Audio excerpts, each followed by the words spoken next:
Sialkot police کا منشیات فروشوں، ڈکیتوں، ناجائز اسلحہ رکھنے والوں اور پتنگ بازوں کے خلاف آپریشن میں تیزی۔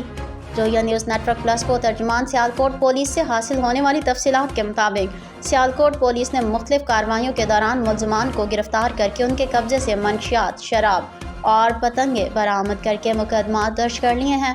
تفصیلات کے مطابق تھانہ حاجی پورہ پولیس نے شراب فروشوں کے خلاف کارروائیاں کرتے ہوئے ملزم سبحان ریاض ولد ریاض احمد کے قبضے سے 120 عدد ولایتی شراب کی بوتلیں برآمد کر کے گرفتار کر لیا۔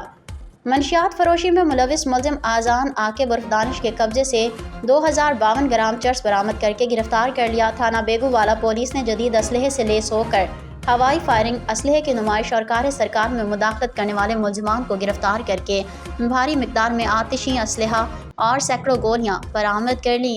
تھانہ مراد پور پولیس نے جرائم پیشہ عناصر کے خلاف کارروائیاں کرتے ہوئے ملزم شکیل ولد شبیر کے قبضے سے 20 لیٹر شراب، 110 لیٹر لہن چالو بھٹی اور ملزم محمد اسجد ولد محمد اسحاق کے قبضے سے 2240 گرام چرس برآمد کر کے مقدمات درج کر لیے۔ تھانہ سیول لائن پولیس نے کیروبین کے قبضے سے 370 عدد پتنگیں اور پتنگیں بنانے والا سامان برآمد کر کے مقدمہ درج کر لیا۔